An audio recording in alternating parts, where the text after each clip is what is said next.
Bonjour, salam à tous. On continue aujourd'hui avec le conseil du jour pour améliorer votre bien-être mental et physique.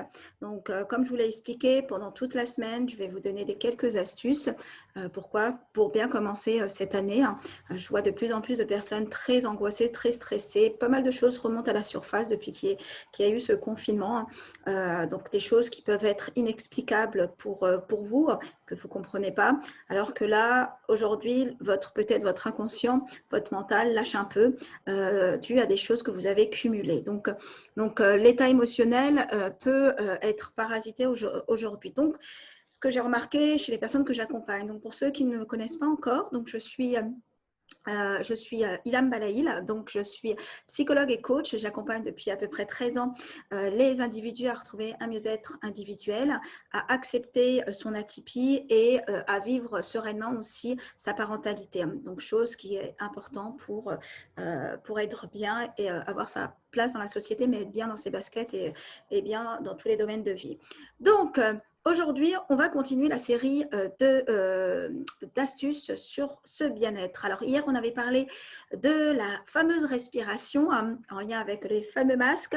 Donc là, aujourd'hui, sur la respiration, donc vous avez compris le principe. Donc, il faut s'exercer quotidiennement pour apprendre à mieux respirer, à être conscient de sa respiration et ressentir une détente physique et aussi mentale grâce à cet outil de la respiration. Donc là, je vous avais parlé de la respiration abdominale qui était vraiment importante.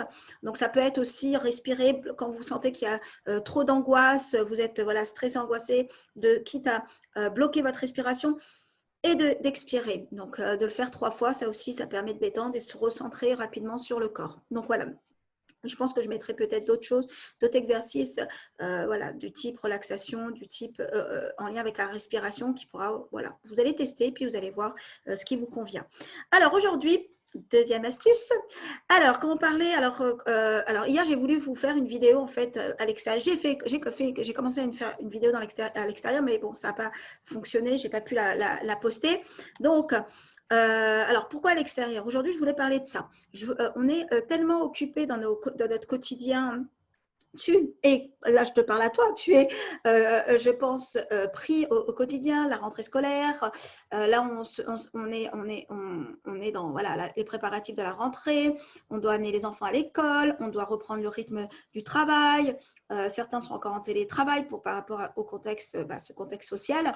On doit aller faire les courses, on doit s'occuper de tout ce qui est du quotidien. Et ça peut amener beaucoup de charge mentale, mais aussi beaucoup d'accumulation, que ce soit sur des accumulations de tension physique, mais aussi beaucoup d'accumulation au niveau mental. Donc, on va à un moment être dans un état d'épuisement. Pourquoi? Parce qu'on ne sait pas se poser. Donc, le conseil du jour, c'est apprendre à faire des pauses. Alors, c'est faire des pauses déjà dans votre quotidien.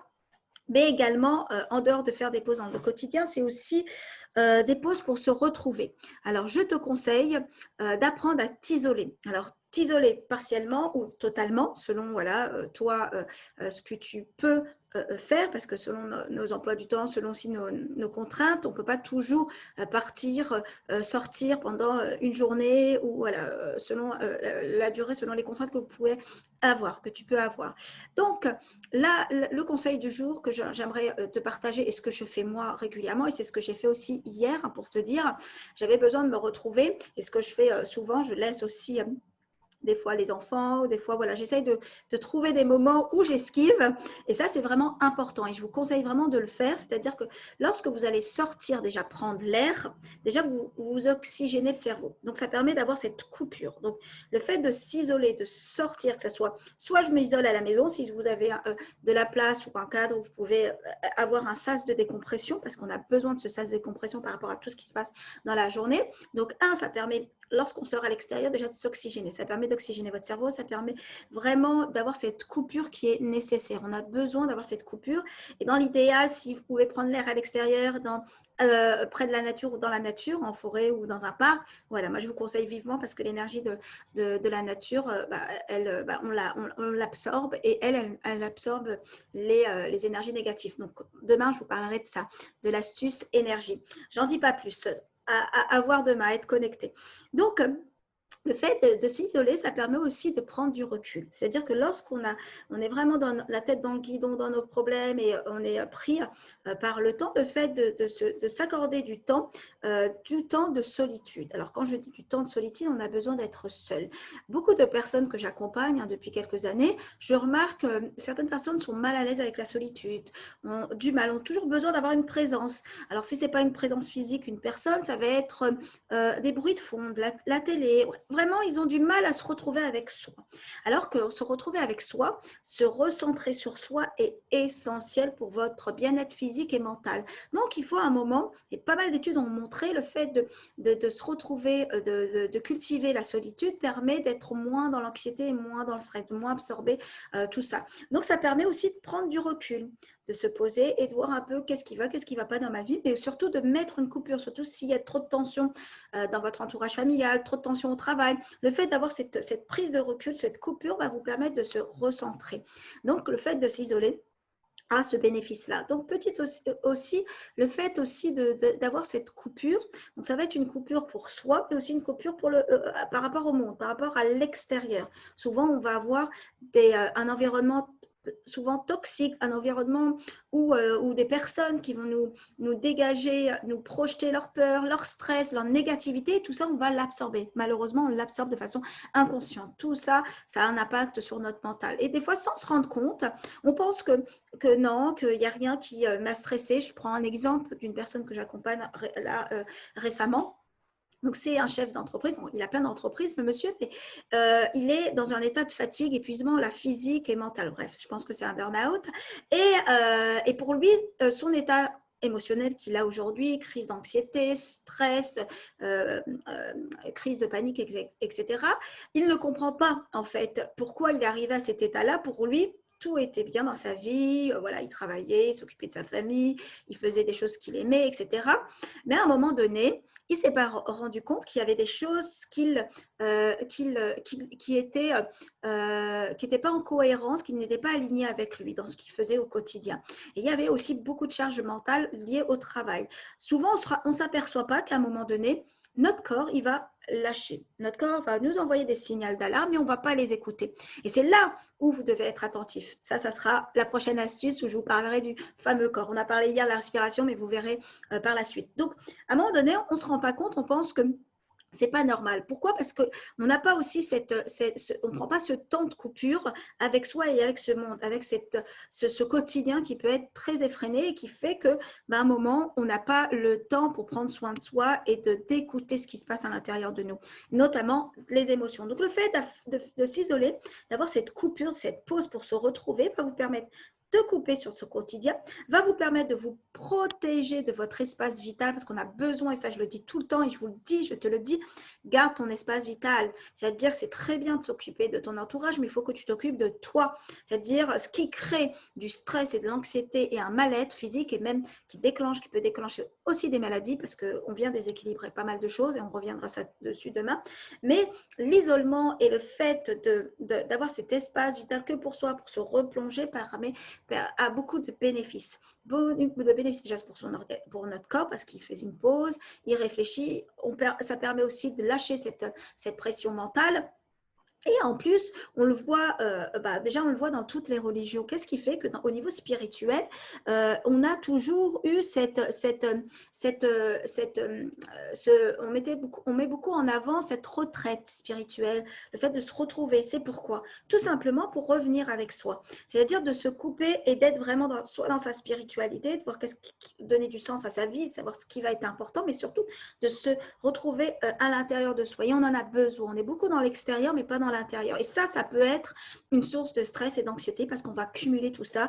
On va être trop absorbé par l'extérieur et s'oublier. Donc, l'astuce que je vous ai donnée aujourd'hui, c'est lié à ça. Il y a pas mal d'exemples. Il y a eu des exemples, des études qui ont été menées aussi dans des prisons, dans l'environnement pénitentiaire où là, on avait constaté sur 5 jours, on avait travaillé, donc c'était je ne sais plus si c'était des moines ou je ne sais plus qui était venu faire cette étude et on avait travaillé avec eux pour se retrouver, avoir des temps de spiritualité, des temps où il y avait de la méditation, de la sophrologie, où il y avait des lectures aussi religieuses. Et petit à petit, on a constaté que ces personnes-là, ils commençaient à développer leur liberté intérieure. Ils commençaient à prendre conscience de ce qui se passait à l'intérieur d'eux. Et on a vu une amélioration dans leurs relations, une amélioration dans leur état émotionnel. Donc, on voit bien que le fait de se retrouver a un bénéfice. Et c'est vrai, quand la personne qui est emprisonnée, elle est entre 4 murs, ben elle a quoi à faire simplement, à se reposer, à se questionner sur soi, à prendre conscience des choses. Donc, c'est pour ça que c'est important et on le voit, nous, par exemple, dans notre religion, la religion musulmane, beaucoup dans notre tradition musulmane, on met beaucoup en avant cette sagesse. La sagesse, elle est composée de 10 choses, dont 9 qui vont vraiment se retrouver dans ce silence. On parle beaucoup de silence, on met beaucoup en avant ce silence, de se retrouver dans nos lectures, de se retrouver, d'avoir cette coupure. Et la 10e tradition, la 10e chose qu'on met en avant dans la tradition musulmane, c'est aussi de s'isoler des gens, la 10e. Donc, à un moment donné, on a besoin de se retrouver. Donc, voilà, c'est un exemple que je vous donne, mais ce que moi je veux vous faire comprendre, c'est que le fait d'avoir cette coupure, elle est nécessaire. Et plus vous allez le faire, plus vous allez avoir envie. Et vous verrez que vous allez alimenter à chaque fois, vous allez même la programmer peut-être dans votre planning, d'avoir cette coupure, vous allez l'apprécier et vous verrez que le bien fou que ça va vous faire. Moi, je sais que c'est quelque chose d'essentiel pour moi. Si je n'ai pas cette coupure, peu importe, j'ai besoin, par exemple, de me retrouver, même aller manger toute seule, me poser quelque part et manger, ou aller, par exemple, quand je ne peux pas sortir parce qu'il y a les enfants à gérer et puis notre quotidien, je vais m'isoler dans ma chambre, lire et avoir cette pause et dire voilà, et laisser les enfants aussi faire un peu leur vie. Donc, c'est important. Les excuses à se dire non, je n'ai pas le temps, non, ça, c'est souvent des excuses inconscientes. On trouve toujours le temps sur une journée de 24 heures. C'est soit parce que je suis focalisée sur les autres, sur mes enfants et je ne m'accorde pas, ou parce que j'ai peur qu'ils fassent des choses et j'ai peur, voilà, j'ai pas confiance souvent, ou soit parce que j'ai peur de me retrouver seule parce qu'il y a des choses qui vont peut-être bouger en moi et qui peuvent m'inquiéter, que ce soit au niveau émotionnel ou que ce soit au niveau de mes pensées. Donc voilà, mais c'est quelque chose qui est important pour votre équilibre mental et physique. Voilà, c'était le conseil du jour. Si ça vous...